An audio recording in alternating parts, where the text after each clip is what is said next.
ये उपदेश हमें अपने जीवन में उत्तम पथ पर चलने की प्रेरणा देते हैं।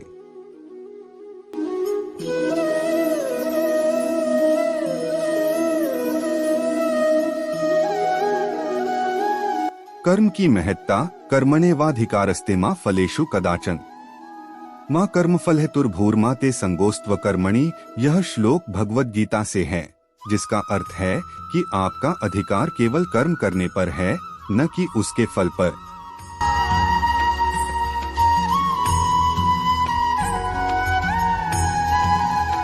भगवान श्री कृष्ण को हिंदू धर्म में एक महान गुरु, विशेषज्ञ, रणनीतिकार और जीवन के महत्वपूर्ण पाठों के प्रेरक वक्ता के रूप में माना जाता है।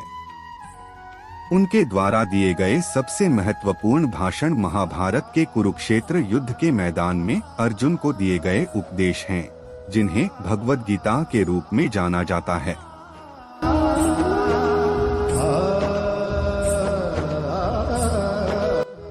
आत्म साक्षात्कार। जब एक व्यक्ति अपनी सभी इच्छाओं को छोड़ देता है और आत्मा में संतुष्ट हो जाता है, तब वह एक परम शांति को प्राप्त होता है।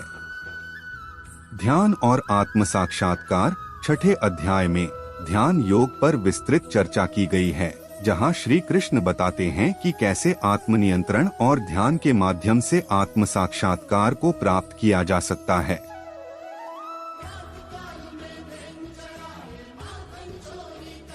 यहाँ कुछ प्रेरक शिक्षाएं दी जा रही हैं, जो भगवान कृष्ण ने अर्जुन को दी। भगवान कृष्ण के ये उपदेश न केवल अर्जुन के लिए थे, बल्कि सभी मानवता के लिए हैं, ताकि वे जीवन के संघर्षों का सामना धैर्य और विवेक के साथ कर सकें।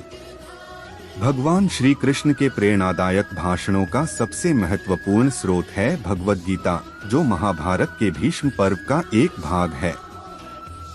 इसमें युद्ध के मैदान में अर्जुन के मन में उत्पन्न हुए संशय और विषाद को दूर करने के लिए श्री कृष्ण ने ज्ञान, कर्म, भक्ति और ध्यान योग के बारे में उपदेश दिया। यहाँ कुछ प्रमुख प्रेरणादायक विचार दिए गए हैं। श्री कृष्ण का जीवन और उनके उपदेश हमें जीवन के हर क्षेत्र में मार्गदर्शन और प्रेरणा प्रदान करते हैं। भगवद गीता, जो कि महाभारत के एक अध्याय के रूप में है, में श्री कृष्ण ने अर्जुन को जीवन, कर्म, धर्म और मोक्ष के बारे में ज्ञान दिया। यहाँ कुछ महत्वपूर्ण उपदेश दिए गए हैं जो प्रेरणा का स्रोत हो सकते हैं।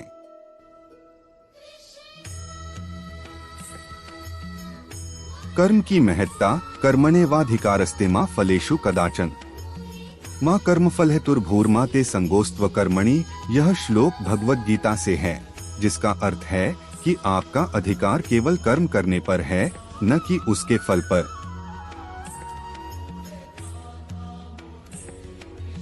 आत्म साक्षात्कार। जब एक व्यक्ति अपनी सभी इच्छाओं को छोड़ देता है और आत्मा में संतुष्ट हो जाता है, तब वह एक परम शांति को प्राप्त होता है। ध्यान और आत्म साक्षात्कार। छठे अध्याय में ध्यान योग पर विस्तृत चर्चा की गई है, जहां श्री कृष्ण बताते हैं कि कैसे आत्मनियंत्रण और ध्यान के माध्यम से आत्म साक्षात्कार को प्राप्त किया जा सकता है। इसलिए आपको फल की इच्छा के बिना कर्म करना चाहिए। भगवद गीता के द्वितीय अध्याय में श्री कृष्ण कहते हैं, कर्मण्येवाधिकारस्ते मा फलेषु कदाचन माँ कर्मफल हेतुर्भूर्मा ते संगोस्त्व कर्मणि।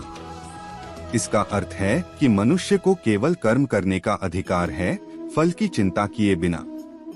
यह श्लोक कर्मयोग का मूल सिद्धांत है।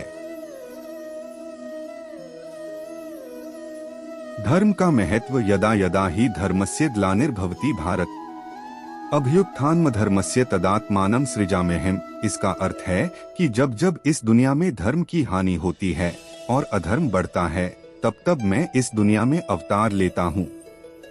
समता समत्व योग उच्यते। यह भगवद गीता से एक महत्वपूर्ण संदेश है, जिसका अर्थ है कि समता ही योग है। यह सिखाता है कि जीवन में सभी परिस्थितियों में संभाव रखना चाहिए। निष्काम कर्म। भगवद गीता हमें निष्काम कर्म का पाठ पढ़ाती है, अर्थात कर्म करते हुए उसके फल की इच्छा न करना। विश्वास और आत्मनिर्भरता। आत्मवत सर्वभूतेषु यह पश्यति स पश्यति।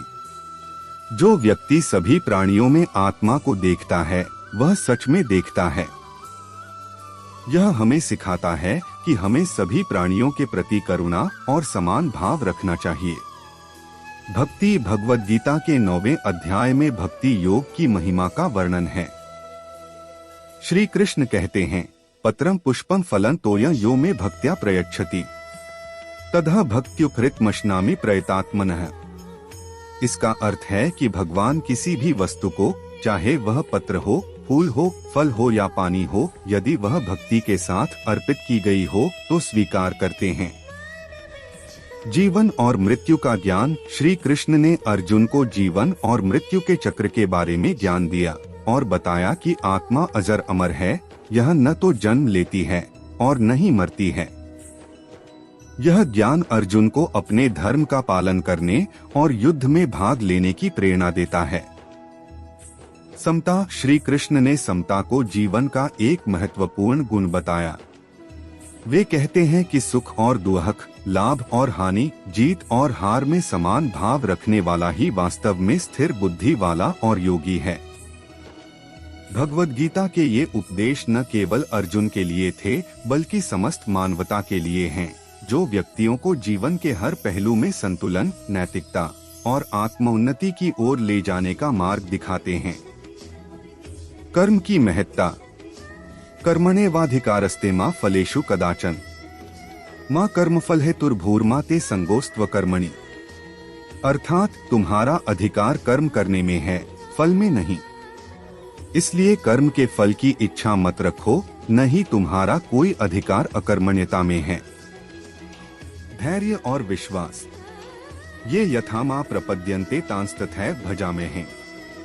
अर्थात जैसे जैसे भक्त मुझे भजते हैं मैं उन्हें वैसे ही फल देता हूँ।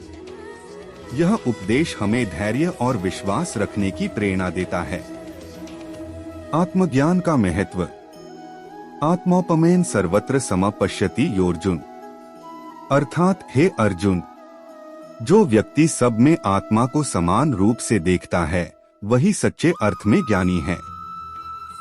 निर्भयता और साहस। अभय सत्व संशुद्धिय ज्ञान योग व्यवस्थितिः।